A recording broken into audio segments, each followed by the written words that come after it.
madam niya tumataginting na 111,000. Viral na viral ngayon ang bintahan ng silver na bigay lang ng mga amo kung saan maraming OFW ang pumaldo kaya't nagkakagulo ngayon ang mga OFW sa ibang bansa. Ito yung pinangaano ko sa bigas, pinangtatakal sa bigas. At ito din yung pinangaano ko sa farm. Ngayon ko lang ito hugasan ha. 7 years ko na dito. Kaya baka ito na yung sagot sa ating kahirapan. Isipin mo kabayan, 2 pitsi lang, mahigit sa 100,000 pesos na ang halaga. Kwento nito, ipapatapon sana ng amo pero hiningi at inuwi ni kabayan sa Pilipinas. Hindi lang OFW galing Saudi kundi marami pang OFW ang pumaldo. Etong mga silverware, 115,000 pesos. Wow! Kaya bago may baliwala ang mga lumang kagamitan sa kusina ni amo, yung mga ipapatapon o ibibigay sa iyo ay silipin mo muna ang tatak, mapakutsara, tray hanggang mga pitsi, lahat ito ay bubusisihin mo kabayan, baka ito na ang mag-aahon sa iyo sa kahirapan. Halina't panoorin natin ang sikat na seller na dinadayo ng mga padala ng mga OFWs at kung bakit nga ba nagkakagulo ang ating mga kababayan sa abroad ngayon at kung bakit trending na usapan ito ngayon at kung bakit marami sa mga OFW ang naghahunt ng silver sa ibang bansa at kung ano-ano ang katak o klase-klaseng silver para malaman mo. Baka may nakatago ka ngayon na bigay na iyong amo o nabili mo. Saan to galing, sir? Sa may Italy po, ma'am. Okay, oh. Yan na natin. Kung papaldo o babaldo. Sir, taga saan kayo dito sa Pilipinas? Sa may Bacoor. Bacoor, Cavite. 800 ang mga tatak. Ito, inalisan natin to ng buhangin ba yun nandito o semento? Buhangin, Tsaka tingga. Ito mga tatak 800. Okay, umabot po siya ng 248,000, ma'am. Ang inabot ng mga kabyertos mo. Isipin niyo mga kabayan, ang simpleng gamit na bigay ng amo ay katumbas na pala ng halos isang taong sahod upang patayo ng bahay. Sino bang mag-aakala na ang simpleng mga kutsara na pinaglumaan ni amo ay aabot pala ng ganung halaga? Kaya tingnan mo kabayan ang binili mo o bigay ng inyong amo na pinagpatungan mo ng baso. Baka pampatay mo na rin yan ng bahay. Gaya na lang nitong isang OFW sa Saudi. Inutusan ng kanyang madam na itapon ang mga pitsil dahil sa marumi na. Pero hiningi ni kabayan at inuwi sa Pilipinas at ngayon ay paldong-paldo na rin si kabayan. Okay guys, another silverware na naman tayo. Guys, ito ay na-testing na natin. Titignan natin kung magkano aabutin. Ito paano may coins paano? Sasama mo na yan dyan. Oo, sama na natin. Meron pa tayong coins dito, napakaganda. Kakarating nyo lang po.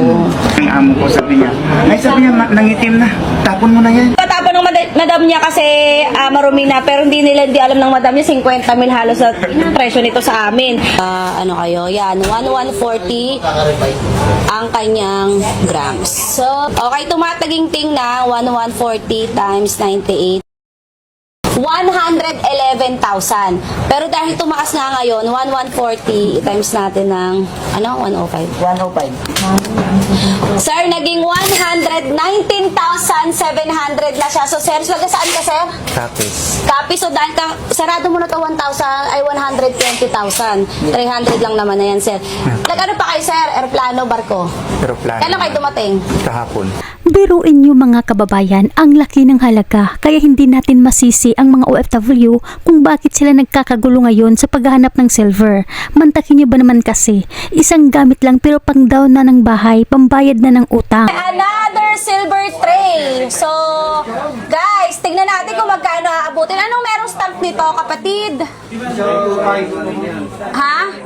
925. Ito, meron siyang stamp dito sa pinaka, saan ka? Batangas po. Batangas. Saan to galing? Malta, Europe. Sa Europe. Tapos ito, ma'am, binigay din sa inyo to. Ay, kayo po yung nagtatrabaho doon. Yung partner ko. Partner nyo. Matagal na nyo na po itong hawak. Ilang taon na po? 3 years. 3 years pa lang siya nakauwi kasi dito. Okay guys, itong malaking tray na to, grabe yung presyo, nakakaloka ha. Isang tray pa lang ay nagkakahalaga ng, lapag muna kita. Grabe ma. 253,000 pesos! Grabe madam. Kaya naman ang ibang mga OFW ngayon talagang naghahanap ng silver. Kaya na lamang nitong ating mga kababayan. Dati ay hindi talaga pinapansin ang silver dahil akala nila ay lata o ordinaryong metal lang. Pero matapos mapanood ang video ng isang sikat na seller, ito na sila ngayon naging instant silver hunters. Ayan, dahil sa mga trending na palaging dumadaan sa aking wall. Ito, may nakita akong number sa baba at saka may logo din siya. 7 years ko nandito, ngayon ko lang ito mahuhugasan. Hugasan natin para makita natin yung niya sa baba. At ito rin guys, hindi lang yan iisa. Dalawa yan. Ito din. Hindi ko to hinuhugasan. 7 years ko na dito kila madam. Ngayon ko lang huhugasan. Kasi nga, ayan, may stamp, may siya dito sa may baba niya, may logo. May number din siya. Kaso hindi ko siya, kasi medyo malabo na siya. Kaya huhugasan natin. Ito yung pinangaano ko sa bigas, pinangtatakal sa bigas. At ito din yung pinangaano ko sa Farham. Ngayon ko lang to hugasan 7 years ko na dito. Kaya baka ito na yung sagot sa ating kahirapan. Ito talaga ang sabi nila na ang swerte ay nasa harap mo na pero nasa iyo na kung paano mo ito maiuwi ng matiwasay. Pero kilala ang Pinoy sa pagiging madiskarte. Bahala na si kabayan, basta ang mahalaga, nakita niya na ang susi na posibleng maging sagot sa lahat ng kahirapan at pagod niya sa abroad. Talagang paldong-paldo ito si kabayan pag mapatunayan na silver ang hawak niya. Tingnan ko din to, baka meron din. Ay wala. Ito yung pinangano ko ng hugasan. Lahat na lang ng silver, di ba? Titingnan mo. Baka yan na yung mo, dyan ka napapaldo. Hindi ko alam kung ano yung magiging reaksyon ng madam ko kapag nakita niya itong hinugasan ko. Kaya hugasan na natin. Ayan siya. May siya. May logo. May 14. Ayan, makikita na. Made in Thailand. Mukhang pumaldo ata to. Ito yung pinatatakal ko sa bigas. Ay, pareho sila ng Pareho sila ng logo. Ayan, made in. Ay, hindi. Ano to? Ayun, pareho nga. Hindi ko kasi makita. Ito, 9. 9 din ang number. Itong isa, 14. 111. Ano to? Hindi ko makita. Ayan siya. Ayan, ito may number sa baba.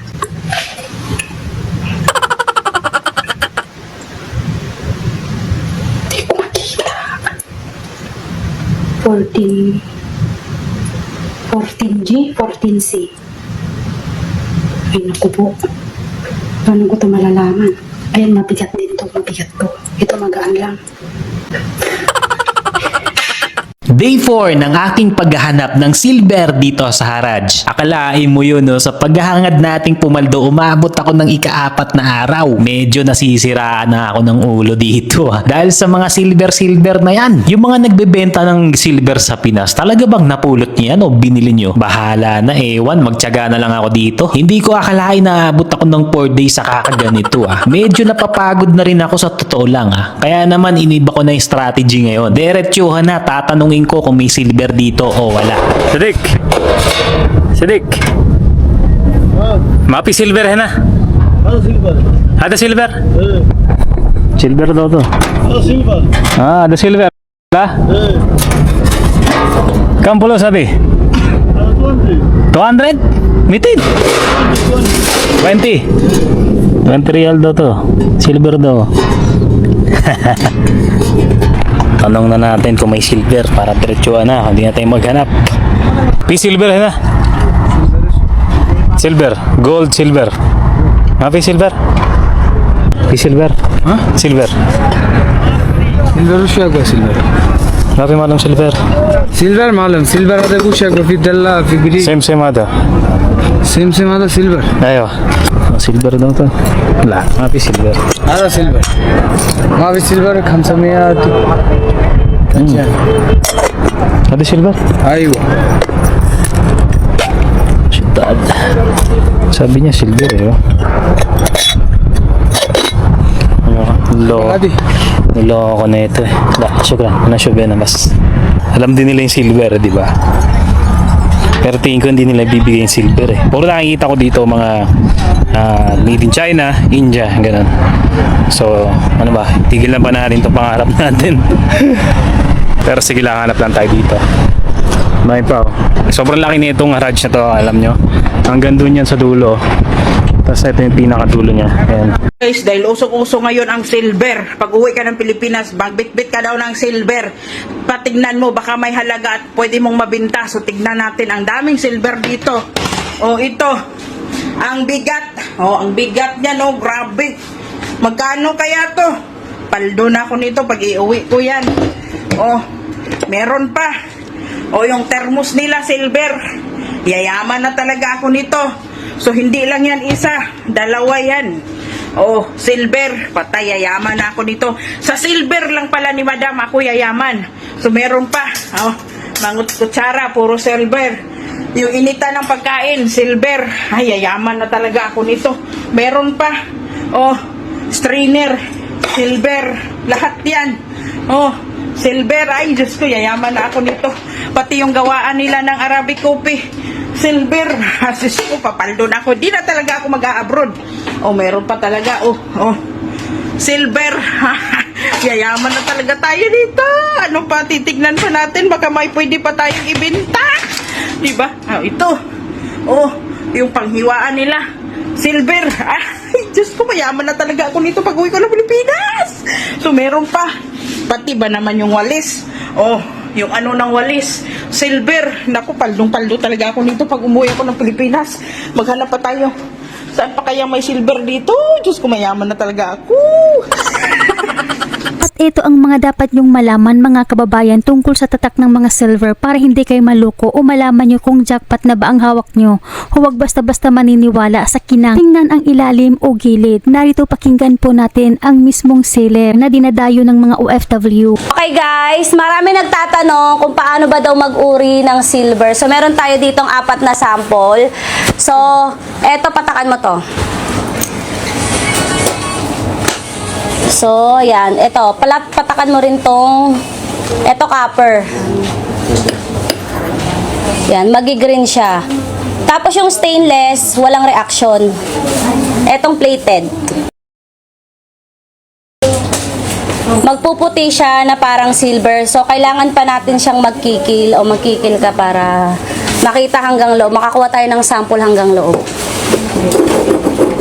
Malalim. Kailangan kumuha tayo ng sa malalim na sample.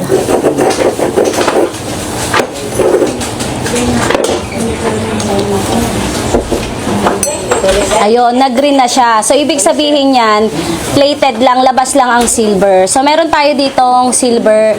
Bukod sa may mga stamp yan, so, syempre, kailangan din natin magkikil at pag pinatakan mo, yan ang dapat kulay niya. Magkukulay gatas siya. Pero para makasigurado tayong hindi plated, kailangan pa rin natin magkikil din.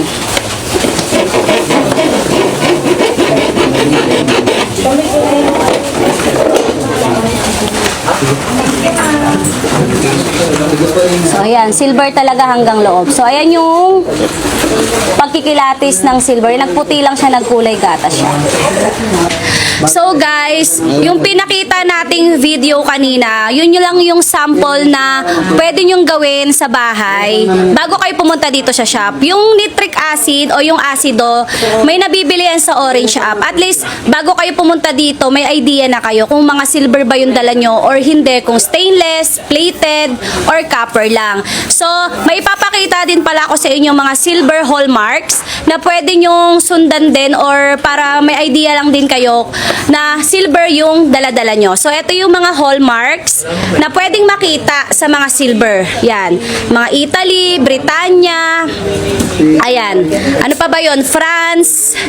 So, may papakita din ako sa inyong mga number naman na nakaukit din sa mga silver. So, ito ilalagay din natin sa screen natin. Yan yung pwede nyong pagbasihan kung silver. Pero minsan kailangan pa rin talaga yung unang ginawa nating video, yung kikikilin kasi yung mga stamp na yan, madalas may fake stamp niyan. Kaya ano pang hinihintay nyo kabayan? Tingnan nyo na baka meron kayo sa binanggit ni seller dahil malay natin sa susunod na balikbayin box na ipapadala mo, kasama na dyan ang swerteng pagpabago sa buhay ng pamilya mo.